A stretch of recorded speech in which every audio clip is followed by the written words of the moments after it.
like a Hellcat.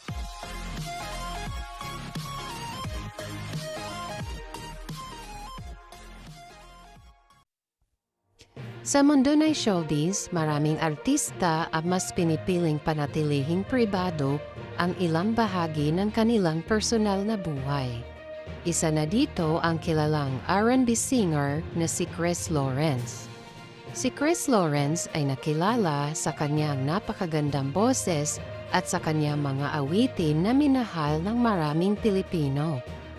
Bukod sa kanyang karera sa musika, kilala rin siya bilang ama ng 2 anak.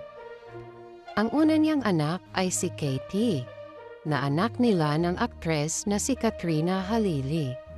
Madalas na nakikita si Katie sa mga vlog at social media posts ng kanyang ina, at marami ang natutuwa sa kanyang talento at pagiging sweet na bata. Ngunit, bukod kay Katie, may isa pang anak si Chris Lawrence na nagngangalang Lyric.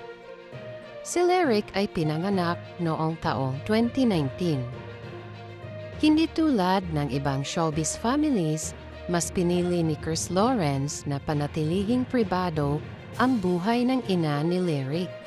Kaya naman, hindi gaanong kilala sa publiko ang babaeng ito. Sa social media, may mga netizens na nagsasabing ang babaeng ito ay si Mary Joyce Calzado Astihada.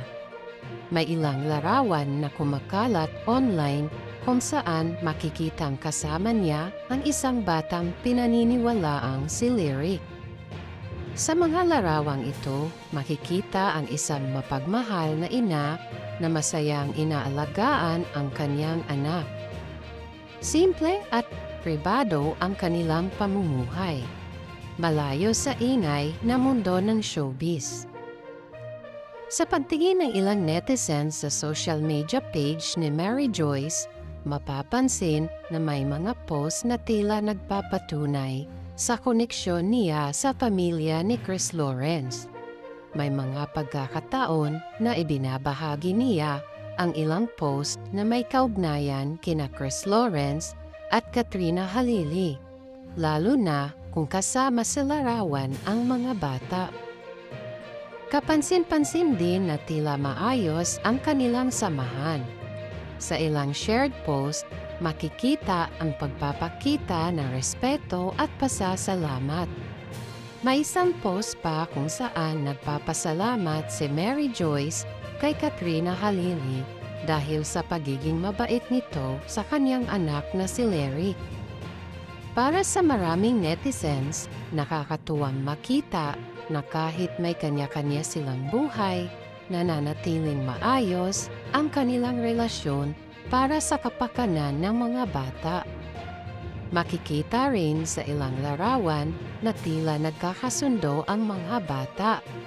Si Lyric at ang kanyang half-sister na si Katie, na anak ni Katrina Halili at Chris Lawrence.